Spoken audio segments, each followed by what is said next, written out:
ఈ వాక్యాన్ని వీక్షిస్తున్న సహోదరి సహోదరులందరికీ క్రీస్తు పేరట వందనములు. ఈరోజు వాక్యం ద్వారా దేవుడు మనతో చెబుతున్న మాట, అందరితో సమాధానమును పరిశుద్ధతయు కలిగి ఉండుటకు ప్రయత్నించుడి. హెబ్రీయులకు రాసిన పత్రిక 12వ అధ్యాయము 14వ వచనము. కొంతమందితోనే సమాధానంగా ఉండండి, మిమ్మల్ని ప్రేమించే వారితోనే సమాధానం పరిశుద్ధత కలిగి ఉండండి.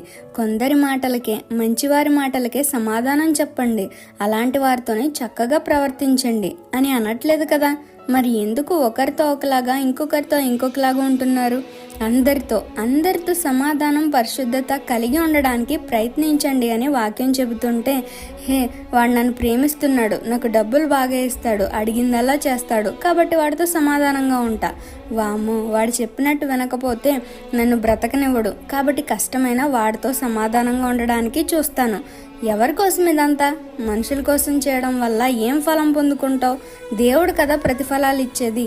ఆయన కోసం మనం అందరితో సమాధానంగా ఉండాలి, అంతేకాని మనుషుల కోసం కాదు. ఈ చిన్న సువార్త పరిచర్యలో మీ సహోదరులు. God bless you. ఆమేన్.